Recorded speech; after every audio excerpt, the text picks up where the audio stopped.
gobe ta Allah ce, Allah masanin gobe. A madadin hukumar gudanarwa ta gidan TV mai zaman kansa na yau da gobe, cikin iyawar Allah yau mun kawo ziyara wannan ma'aikata taka da fata ko burin samun fahimta akan abin da ake ce maka irin kasuwancinka,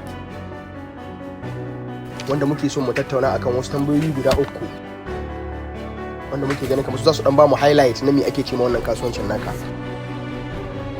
Wata tambaya da muke fata mu tattauna akan ta shine yanzu wani mataki ake cikin sa kuma ina ake son aje. In dama ta samu kuma za mu dan tattauna akan abin da yake da alaka da bada shawara ga matasa sha'awa ko son shiga irin wannan kasuwancin. Da farko zan so in fara sanin sunanka da yanayin shekarun da kai kana wannan kasuwanci. Sunana Bas. Na'am. Kina kai shekaru kusan zan iya cewa kusan shekara 12 ina wannan aiki. Na'am. Dan tun kafin in yi wayo hakan nan sosai. Nake zai ma fi shekara 12 gaskiya ai kai 15 mu.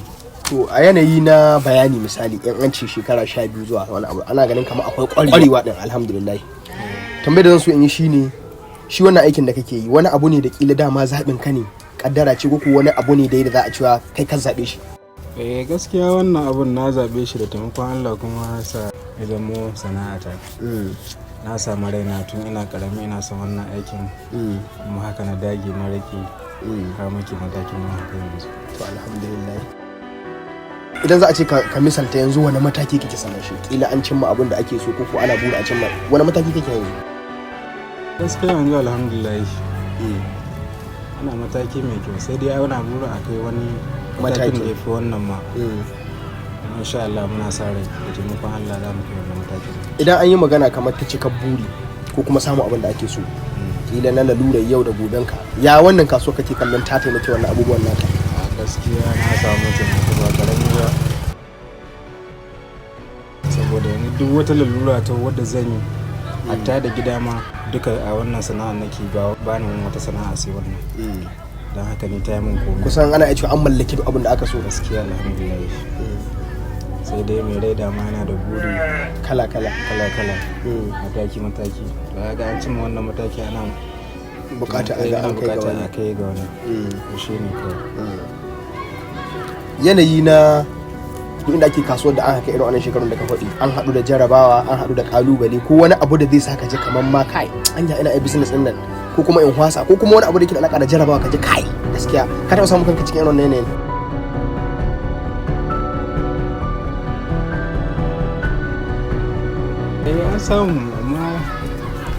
an samu gaskiya. Labarin da ka so in ji me ya faru ka anya nan shine ta fuskar da mutane misali ana jin ba daɗi kasancewan kai misali kamar yadda nake ni dai ba dan gari bane zuwa nayi zai gashi Allah ya ɗaukaka na cikin lokaci ana jin zafin sana'a ta wanda ina can baya ba a dokin da wani abu amma da aka ga abin kuma ya zama wani abu ake jin zafi ana ya gani irin wannan kilishe sa ka dan fara jin kamar ka dena. Wallahi to amma asanadi yadda ka ci gaba da yi duk da cewa ka ji wancan yanayin? Kawai dai abun buri na ne tun na yaranta ya sami ban ma ɗauki wannan maganan wani abu serious kawai na ci gaba kawai Allah zai taimaka. A wannan kasuwar akwai wani mutum guda da zaka iya tunawa ka ce ya taimake ka cikin wannan kasuwar? Wanda na koyi abin a hannun shi ya taimaka min sosai. Kana mention din sunan shi? Sunan shi Abubakar. Allah ya saka mashi da alkhairi. Allah ya cika mashi burin shi na alkhairi. Mu ɗauki wani bangare na ƙarshe ko kuma na kusan ƙarshe inda hali. Matasa suna kukan ba sana'a ba kasuwanci ya za ka ci? Da yawa gaskiya ba su ɗauki abin da muhimmanci ba. Cewa akwai sana'a akwai kasuwancin koko babu? Akwai kasuwanci sosai kawai dai suna rena abin da yasa ba za su iya ba. Akwai wata sana'a akwai za ka iya cimma lokacin da alhamdulillah kana samu za kuma cimma lokacin da sana'a sai a hankali kamar inception a ce ana harko yawwa wani da ya fara ya ga ana samu zai rike zaran kuma ga abin sai a hankali sai ce ai abin bayi bare ya saki to kuma kamar sharadi ne ga kowane kasuwanci za ka ga akwai lokacin da za ma abubuwa za su yi tsayi kwarai ka haka rayuwa take tafiya da in kai haƙuri ya wuce shi kenan za a daidaice. Amma mutane ba su tunanin wannan, kawai shi ko da yaushe kuɗi dai to ba lalle mutum ya dinga ba ma magana kuɗi aka yi ba farko shi ne kawai. Ga wanda yake sha'awa irin wannan kasuwancin nan ta yaya kuke fara? To za a iya fara zai iya fara koyo da dai hankuri. Dole dama sai an sa hankuri ga harkar. Shine a takaice dai in dai za a yi wannan aikin a ce a koya kawai a fara da magana hakuri. Dole sai ka sa hakuri saboda shi matashi idan ya kawo girma misali zai yi tunanin duk aikin da yake yi zai samu kuɗi ne, to kaga anan tun na an samu matsala. Ni a guri na ina ganin kamar wanda ya ce zai koyo mai yawan su kawai suna farawa da tunanin tun da na fara koyo zan fara samun kuɗi, kamar na ka fara samun matsala. Dunnan haka suke tunani.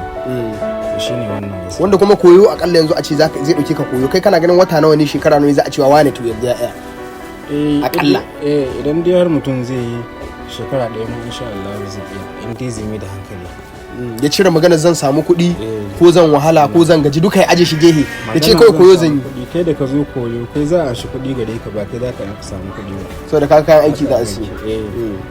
To ya alaka ga kasuwan da abu da ke da alaka da bashi? To ai akan kowane kasuwanci akwai bashi. Kasan misali maka kuka tambayar saboda kusan kaso 70 na 'yan kasuwa za ka so na kuka akan matsalar bashi. Kai kana da matsala irin wannan ko kai baka da ita misali? Gaskiya za a ce akwai amma dai ba sosai ba, saboda abu ne da kila sai an biya ku kai. Yawwa sai an biya ne ake yi, kuma kana ɗaukar mataki kan cewa a baya kayi baka ji daɗi ba za ka ɗauki matakin cewa kai ba za ka yi ko kuma za ka yi amma dai ba kowa za ka mawa ba. Wato abu ne da ke da alaka da experience, sai kayi ka gano ya aka yi hudar da wannan abubuwan da ke da alaka da sai da bashi. Shiga cikin dama za ka sani. Gobe ta Allah ce, Allah masanin gobe. Mun ji daɗin wannan tattaunawa. Idan Allah ya sa dama ta samu nan gaba za mu ƙara dawowa dan na san masu sauraron mu za su so su ji wani abu da ban tambaye ka ba. Na gode sosai, Allah ya saka da alkhairi.